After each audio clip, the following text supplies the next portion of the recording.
Tangis Danu saat sujud bersimpuh di kaki keluarga Tuti usai ngaku terlibat pembunuhan. Harus jujur. Muhammad Ramdhanu alias Danu, salah satu tersangka pembunuhan Tuti dan Amalia, sempat menangis menyampaikan permintaan kepada keluarga korban. Danu menangis sujud bersimpuh di kaki keluarga Tuti dan Amalia mengakui perbuatannya.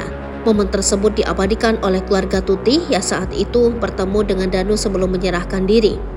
Terekam dalam vlog Heri Susanto, tampak momen penuh tangis saat Danu berpamitan ke keluarganya. Danu membongkar peran Yosep CS dalam pembunuhan sadis yang menewaskan Tuti dan Amalia. Dengan berderai air mata, Danu juga mendapatkan pesan mendalam dari kakak mendiang Tuti.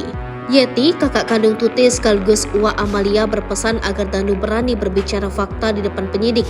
Ia berharap Danu tidak mengecewakan keluarga.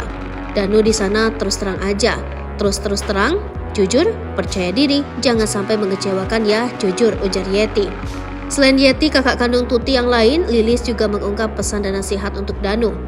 Sembari menangis, Lilis berdoa untuk Danu yang mau membongkar kasus Subang. Lebih lanjut, Lilis meminta agar Danu jangan takut dengan Yosep. Pokoknya Danu harus jujur, terus terang, jangan ragu-ragu kalau ada Yosep di sana. Jangan keganggu di sana, pokoknya harus dari hati kamu, imbuh Lilis sembari terisak. Usai diberikan nasihat, Danu langsung bersimpuh dan menyalami orang tuanya. Danu pun menangis saat bersimpuh di depan Lilis dan Yeti.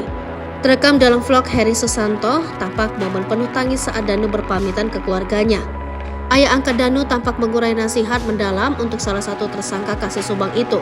Ia berharap anaknya bisa kuat menghadapi proses hukum yang akan dijalaninya. Tak berselang lama, Danu pun bangkit dan langsung menyerahkan diri ke Polda Jabar. Berkat pengakuan Danu, kasus Subang yang terjadi 2 tahun silam yakni pada 18 Agustus 2021 akhirnya terungkap. Hingga akhirnya penyidik Polda Jabar pun menetapkan 5 tersangka dalam kasus tersebut. Mereka adalah Danu, Yosep suami sekaligus ayah korban, Mimin istri muda Yosep, serta Arigi dan Abi anak kandung Mimin.